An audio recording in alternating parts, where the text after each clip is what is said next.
Hello everyone, আসসালামু আলাইকুম। আশা করি সবাই ভালো আছেন। আলহামদুলিল্লাহ, আমিও ভালো আছি। আজকে দেখাবো রাতে আমি কি রান্না করলাম। যেহেতু আমার এখানে সকালে গ্যাস থাকে না, আমি বিকাল টাইমেই রান্না করি। 2টার পরে গ্যাস আসে। আমরা যেহেতু 3জন মানুষ, আমার কোনো সমস্যা হয় না। আমি যখন গ্যাস আসে তখনই রান্না করে ফেলি। যাদের ফ্যামিলিতে মানুষ বেশি তাদের অনেক প্যারা হয়ে যায়, কষ্ট হয়ে যায় রান্না বান্না করতে। আর মেহমান আসলে তো কথাই নেই, কষ্ট আর কষ্ট। এদিকে আমি কথা বলতে বলতে করলা ভাজিটা বসিয়ে দিয়েছি। আপনাদের সাথে একটা কথা শেয়ার করি। আমরা অনেকেই অনেক আপুদের ভিডিও দেখি, আমিও দেখি। অনেক আপুদের অনেক ভালো লাগে, ভালোবাসি, তাদের ভিডিও দেখে অনেক পছন্দ করি। আমরা যেরকম 15-16 মিনিট একটা ভিডিও দেখি, ভিডিওটা দেখা যায় অনেক দ্রুত কাজ করতেছে, কিন্তু আসলে এরকম একদমই না। ভিডিওটা করতে অনেক সময় লাগে, কাজ করতে ঘন্টার পর ঘন্টা সময় লেগে যায়। আমরা যারা নতুন বসে থাকি একটা লাইক, একটা কমেন্টসের আশায়, সবার কাছ থেকে একটু ভালোবাসা পাওয়ার আশায়। আমরা অনেক আপুদের ভিডিও দেখে বলি যে আপু প্রতিদিন ভিডিও দাও, তোমাদের ভিডিও অনেক ভালো লাগে, ভিডিও প্রতিদিন দিবা। কিন্তু আসলে প্রতিদিন ভিডিও দেওয়া সম্ভব হয় না, কারণ ভিডিও করতে অনেকটা সময় লাগে আর অনেকটা পরিশ্রমও হয়। যেসব আপুরা প্রতিদিন ভিডিও দিতে পারে তারা আসলে অনেক পরিশ্রম করে, কিন্তু আমরা ভিডিওটা দেখেই চলে আসি, একটা লাইক দেই না, একটা কমেন্টস করি না। আসলে ওই আপুরা কিন্তু আমাদের কমেন্টসের আশায়, লাইকের আশায় থাকে। কিছু কিছু আপুরা নাও থাকতে পারে, যারা উপর লেভেলে উঠে গেছে, পেজটা দাঁড়িয়ে গেছে, তাদের ক্ষেত্রে না। যারা নতুন তারা একটু আশা করে, দেখলেও মনটা শান্তি লাগে যে আমি কাজটা করলাম, দেখে সবাই পছন্দ করছে, তার কষ্টের ফল এটা। এই তো এখানে আমি ইলিশ মাছ ভুনা করব। ইলিশ মাছটা আগে ভেজে নিয়েছি। যখন ভাবি মেয়েকে ঘুম পাড়িয়ে তাড়াতাড়ি কাজ শেষ করব, কিন্তু এর ভিতরেই সে এসে ক্যামেরা লাড়া দিয়ে ফেললো।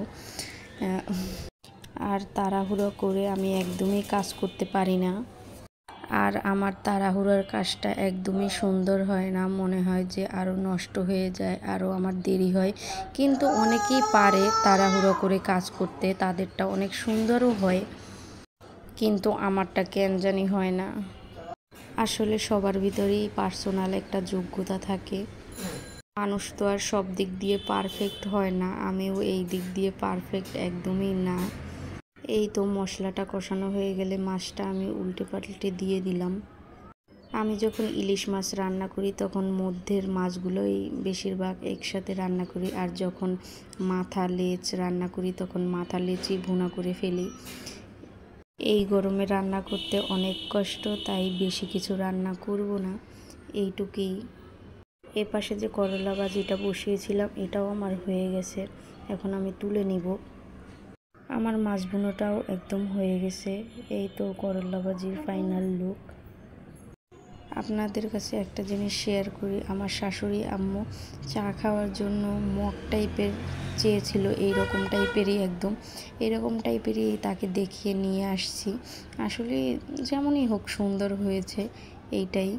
আরও গ্রামের বাড়িতে যাবে এই টাইপেরই চাচ্ছিল, আমারও পছন্দ হয়েছে।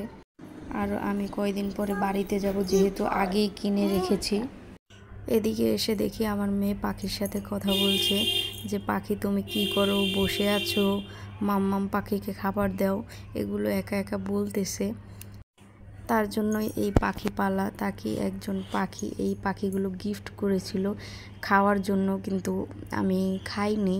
এইগুলো ঘুঘু পাখি, তার অনেক পছন্দ, সে মাঝে মাঝে এগুলোর সাথে কথা বলে। আমার মেয়ে একটু দুষ্টুমি করতেছিল, এদিকে বক্কা বক্কা দিচ্ছিল মাম্মামকে। এদিকে দেখি বাইরের ভিউটা অনেক সুন্দর, আসলে মাশাল্লাহ অনেক সুন্দর। সকালে উঠেই আমি এই গাছটায় সার দিয়েছিলাম। গাছটার গোড়ায় অনেকগুলো ঝিনুক ছিল, ঝিনুকগুলো তুলেই তারপর সারটা আমি দিয়েছিলাম। এখন আবার ওই ঝিনুকগুলো পরিষ্কার পানিতে ধুয়ে আবার গাছের গোড়ায় দিয়ে দিব। আমি যখন কক্সবাজার গিয়েছিলাম তখন এই ঝিনুকগুলো আমি এনেছিলাম। এই ঝিনুকগুলো দেওয়ার পর গাছটার লুকটাই একদম চেঞ্জ হয়ে যায়।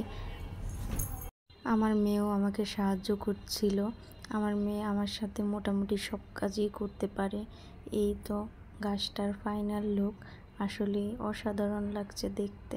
আমি রান্না করে গরম গরম চুলা একদমই পরিষ্কার করি না, যখন ঠান্ডা হয়ে যায় তখন সুন্দর করে পরিষ্কার করে ফেলি। আর গরম চুলা একদম পরিষ্কার করা উচিতও না, একটু ঠান্ডা হয়ে গেলে পরিষ্কার করে নেওয়াই উচিত। এই তো আমার চুলাটাও সুন্দর করে পরিষ্কার করে নেওয়া হয়ে গেছে। আমাতুল্লার বাবা অফিস থেকে আসার সময় আমাতুল্লার জন্য লিচু নিয়ে আসছে। এই তো আবার দেখা হবে অন্য কোনো ভিডিওতে। আল্লাহ হাফেজ, ভালো থাকবেন, সুস্থ থাকবেন সবাই। আবার দেখা হবে অন্য কোনো ভিডিওতে।